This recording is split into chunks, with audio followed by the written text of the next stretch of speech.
Houston, we have a problem. Let me be crystal clear to everybody out there, all of my viewers. Look, CEOs have jobs to do, right? One of the big arguments I get into with my viewers, into my students, is I keep trying to tell them to think about the world from the CEO's viewpoint, right? If we're all human beings and we all need to understand each other in order to get along, maybe you need to treat your CEO, like they're a human being. Lordy, that does not go over well. Like there's these weird points of contention with things that I say that I just don't expect them to go over as poorly as they do. Again, if you want to be a technology professional, learn how to solve problems with technology, right? Oh my God, that's the most controversial thing I have ever said.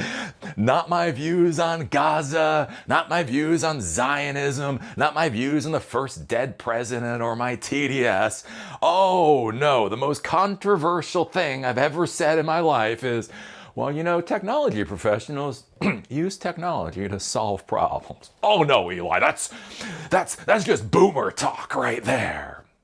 Anyways, right? One of the next most controversial things that I say is, hey, your CEO is a human being. Maybe if you treat your CEO like they're a human being and your executives like they're a human being and your boss like they're a human being with wants, needs, fears, hopes, dreams, desires, and the whole 9 yards, maybe your career will go a little bit better.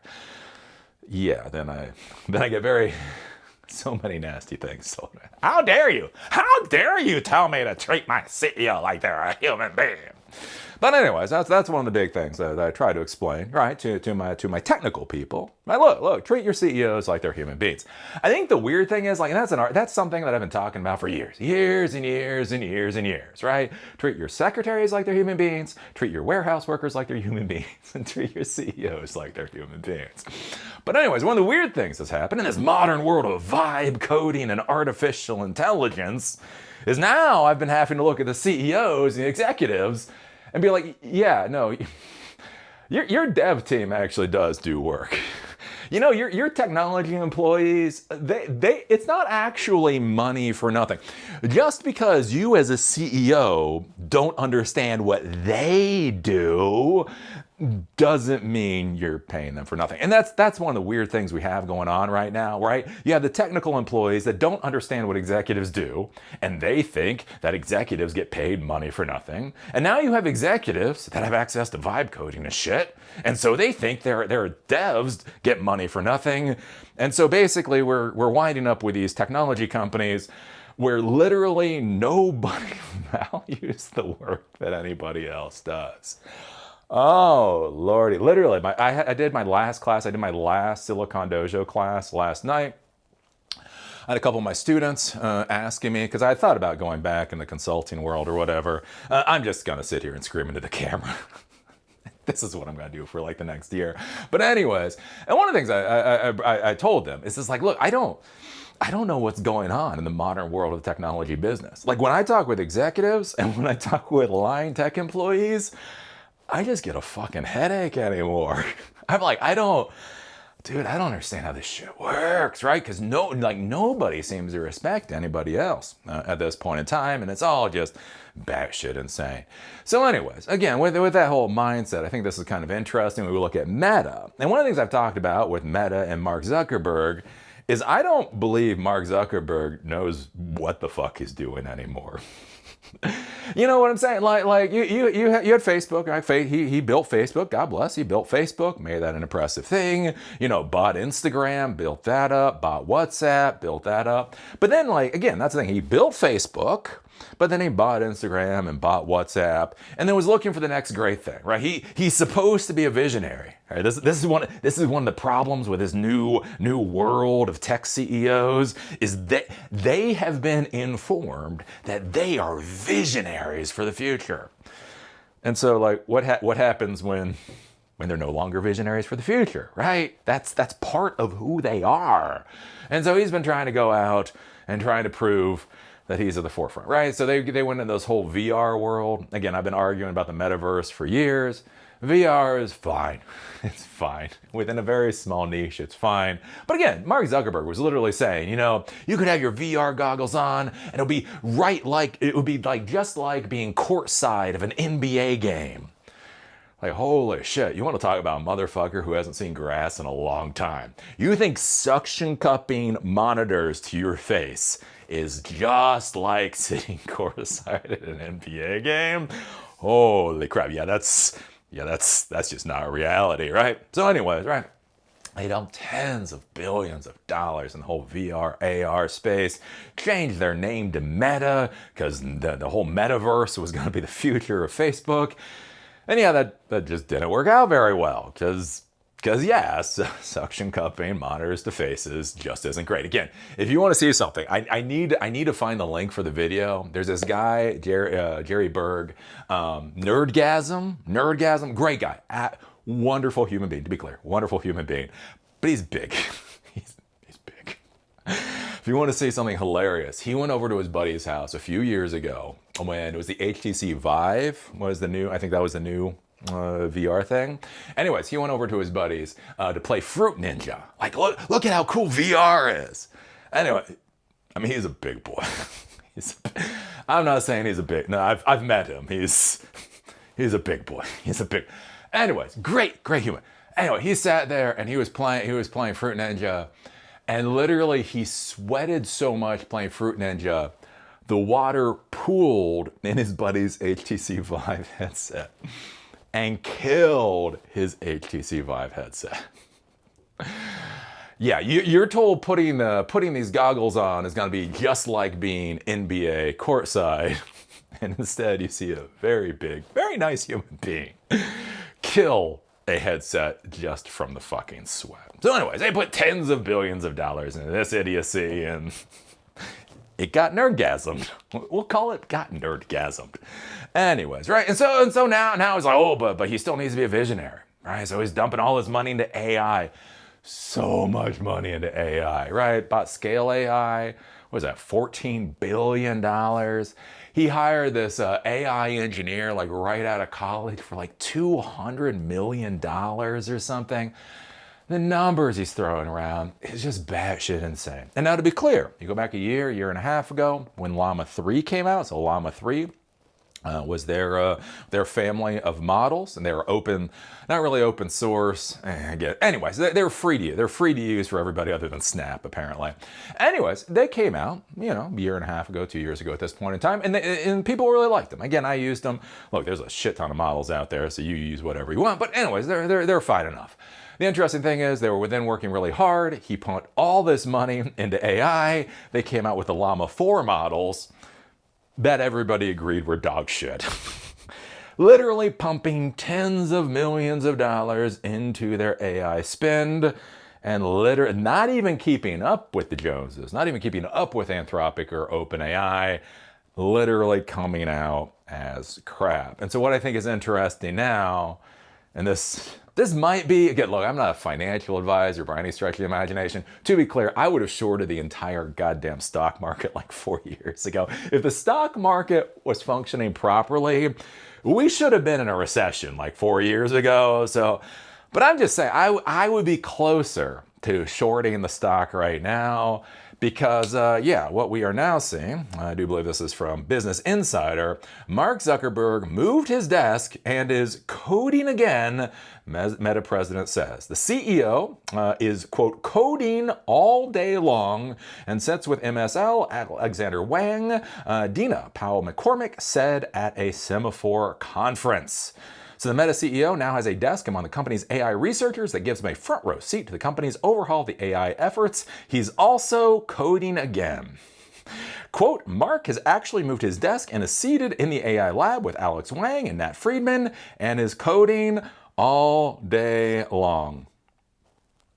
Look, Meta is a corporation worth hundreds of billions of dollars. Well, it's like $300 billion. Here, let me just go over. Let me just see what the current stock price is. Stock of Meta. What is the market cap? And a single share of Meta is $616. It is a market cap of $1.56 trillion. I just want to be clear, because again, like sometimes when we think about like these CEOs, like these millennial CEOs, we honestly, we don't give them the credit they deserve. Again, give Mark Zuckerberg the credit he deserves. Meta has a market cap of $1.56 trillion. He is the CEO of a company worth $1.56 trillion. And he is coding all day long. This is the point you realize a company might be screwed. I'm trying not to swear as much anymore. I'm trying to make this a little bit more, not quite family friendly, Christian friendly. The Christians always complain when I swear too much. Oh well, they're a big part of the population. You know, Christian clicks get me paid too. Christian CPM is CPM too. So I'm not trying to swear. I'm trying to not swear as much as I was. But holy crap. What the hell is going on with the CEO of a $1.56 trillion company is coding all day long? And I want you to understand, like when we start talking about artificial intelligence, now, if you go back in the day with Meta, you might be like, well, Eli, he's a real CEO. That's why he codes. Look, back in the day with Meta, apparently, or Facebook, apparently they were using PHP. Apparently they were like really pushed PHP to the edge, and they did a lot of amazing stuff with that technology. And again, one of the things I talk about, especially when you deal with artificial intelligence, is AI is hard, APIs are not. Right? So if you're using Python to interact with AI, you're using Node to interact with AI, that's not a big deal. But again, AI itself, I mean, there's a reason why you might pay an AI engineer $200 million. Like, there's a reason. I'm not sure. I wouldn't do it, but. And so if you think Mark Zuckerberg in 2026 as CEO of a $1.5 trillion company now thinks the best use of his time is coding all day with the AI employees, you got a bit of a problem. The job of the CEO is to hire the appropriate people, to resource the appropriate departments, and verify that they're hitting the metrics that they're supposed to be hitting. And then also be looking at the macro forces, things like Strait of Hormuz and all this other shit, and make sure that the targets that you came up with a month ago are still appropriate now. Again, I'm going to say something very controversial here. But CEOs have actual jobs. Their job is not to be fucking coding all day long. So anyways, I will be curious to see where this goes with Meta. And this only kind of reinforces my view that Mark Zuckerberg, I think, is a lost boy. Again, when I say this, I'm not even trying to be snarky or mean. I think it's a big problem that we have right now with so many of these founders of these technology companies, where they were seen as harbingers of the future, right? They weren't just seen as people who created a company or a technology. They weren't simply seen as people that became wealthy. Like, we dumped so much more onto them. And I think the problem that we're going to start seeing with a lot of these folks, again, whether it's Mark Zuckerberg, again, Elon Musk, I've talked about for a while, is I think as they get older, as they become the boomers, right, they are going to start trying to grasp harder and harder for relevance in a world that finds them ever more irrelevant. And what do you do when these founders are so connected to these companies? Again, as I understand with Mark, unless it changed, I haven't looked at their stocks in a while. But the idea with Mark Zuckerberg is that basically he controls the voting shares. Like when you buy a share in Facebook or Meta, that you actually don't get very many voting rights. The idea being basically no matter how many voting rights he always has more than everybody else combined. And so what happens when you have this founder who is out of touch with the modern world, who is out of touch with having a vision to the future, but they basically have control over a $1.5 trillion company. What happens when we have the Biden of the Silicon Valley world? Like, think about this, right? You know, Kamala Harris just came out, just did a book a little while ago, was crying a year after it fucking mattered. I'm gonna be brave. A year after anybody can do anything about this, I'm gonna be brave and talk out. Anyways, one of the things that Kamala Harris said was that it had to be Biden's decision, right? Although Biden was no longer capable of being president, that she did not have the authority to override him trying to go for the next election, right? Again, just not gonna go there. But it is kind of an interesting question. Like, again, with Biden, right? Biden should have been forced to not run in that election, right? If you looked at that debate between him and Trump, I don't even know what that was. Like, if you had told me that was AI created by The Onion, it would have made me feel better than that it was reality, right? But even as Biden lacked the basic competency to be able to debate, he supposedly still had complete decision-making authority whether he continued to run. And again, we saw what happened with the last election. We saw what happened with that. And all I'm going to put out there, again, whether it's Zuckerberg or whether it's Musk or whatever else, is what happens when we start seeing that of the tech leadership. Again, it's interesting right now. Again, Tim Cook, right? Tim Cook is now handing over the reins to the next CEO, right? You had you had more people before that, but basically it's Steve Jobs. Steve Jobs was there for a period of time, handed it over to Tim Cook. He's been there for a period of time, now handing it off to the next CEO, right? Apple, at least at this point in time, appears to be a multi-generational company. What's got to be interesting is, again, the companies like Facebook, will they be able to transition to the next generation? Or are people like Mark Zuckerberg just going to hang on to it until they drive it into the ground? So what do you think? What do you think about Mark Zuckerberg coding all day long? Is that the flex? I saw that on LinkedIn. Like, this first came across my feed in LinkedIn, where like someone Yahoo on LinkedIn was like, "Yeah, that's the flex. That's a real CEO." Like, boy, what the fuck are you talking about? A CEO of a $1.5 trillion company is coding all day long. That is a problem. That is not a flex. Anyways, I don't know. Put your thoughts down below. See y'all later.